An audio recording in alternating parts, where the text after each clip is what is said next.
Mnogi od vas su me pitali, Dule, lepi moj, kako da napravim komandir špil za male pare, a da valja. Pa sad, ti bi da ga a da ga ne primiš. Ne može to tako. Naravno, šalu na stranu, nije potrebna velika količina para da se krene. Ne zaboravite da ovaj vodič nikako ne trebate tretirati kao najvažnije pravilo i zakon, već samo kao smernice na što otprilike trebate voditi računa. Prva stavka. Najvažnije je naći komandira i način igre koji se vama lično sviđa.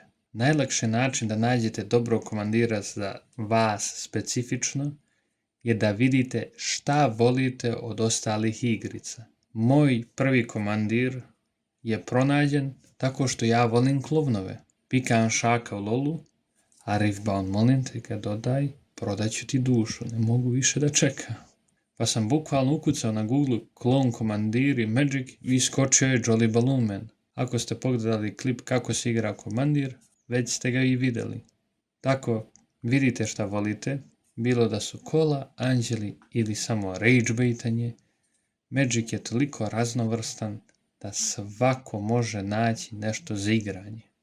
Kao pravi štreber, vreme je da vas smaram sa brojkama. Svaki dek ima 99 karata i 100 komandira. Da ponovim, komandir vam diktira koje boje možete koristiti u špilu. Od tih 99 karata što će vam biti u špilu, morate odvojiti makar 30 do 40 karata za bazu landova. Kao što prvo napravite temelj kuće, tako prvo sastavite land bazu.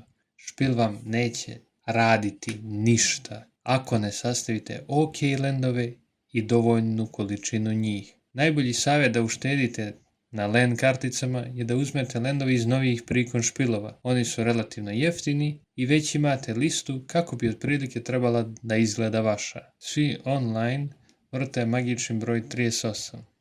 Da, bravo, na onome nosi, svaka čast kume. Samo zapamtite da taj broj varira oko vaše strategije. Ako igrate mnogo jeftina čudovišta, možda će vam trebati manje landova. A ako igrate zeleno, koje hoće što više zemlje, onda se okupajte. Kada maknemo 38 kartica za landove, ostaje nam 61 karta. Sljedeća rezervacija je porcija od 10 karata koje će da vam isključivo vlače karte. Gledajte na ovih 10 karata kao gorivo. To je duža runda, bacate više karata, ako stalno ne točite karte u ruku, ostajete bez gasa. Nakon goriva ostaje nam 51 karta za špil. Nakon svih ovih rezervacija uzet ćemo još 5 za uništavanje protivnikovih karti. Ovo vam je potrebno samo iz razloga da imate odgovor na protivnikove gluposti kao što je njihov komandir. Ne zaboravite da nema većeg rage baita nego da uništite nekome komandir čim takne tablu. Ali se postarajte da imate raznovrsnost. Nemojte ubaciti 5 karti za uništenje artefakta, jer vaš drugi igra samo to. Već se postarajte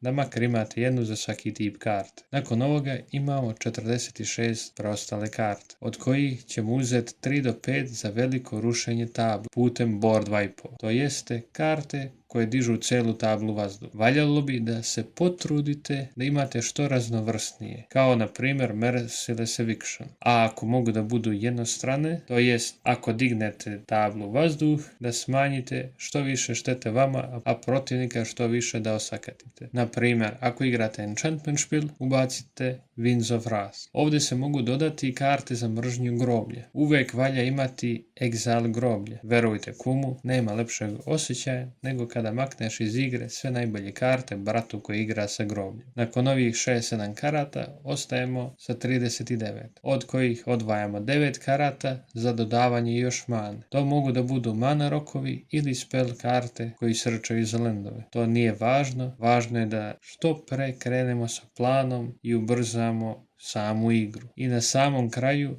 30 karata za samu sinergiju. U ovih 30 karata spada šta će vaš špil da radi. Naravno, u ovo spadaju apsolutno sve karte. Ako igrate špil koji hoće da dobije stvaranjem mnogo stvari, kao što su goblini, onda milion goblina upada u špil. Ako igrate komandira koji hoće da dobije preko komandir damage, enchantmenti i equipmente stavljate ovdje. Sad kad znamo otprilike šta nam treba, gdje trebamo da nađemo ove karte. Za pogotovo nove igrače koji nisu vidjeli više od 100 karti može izgledati preteško. Pogotovo što Magic trenutno ima oko 27.000 različitih karata, ali hvala Bogu, neki pametni ljudi su se setili napraviti sajt za lakše pretraživanje. Najbolji sajt za početnike je EDH Rec, na kojem možete naći karte koje ostali ljudi igraju sa vašim komandirom. Sajt je poprilično dobro dizajniran. Možete podesiti budžet, bracket i vidjeti liste drugih igrača da se inspirišete. Što se tiče inspiracije, najviše se koristi Moxfield. Sajt je specifično napravljen sa idejom da ljudi postavljaju svoje liste za gledanje, a također ga možete koristiti za pravljanje svoje. I na samom kraju je Scryfall. Sajt kida. Sajt je jedan od najboljih mogućih. Koliko god glupu ideju imate za špil,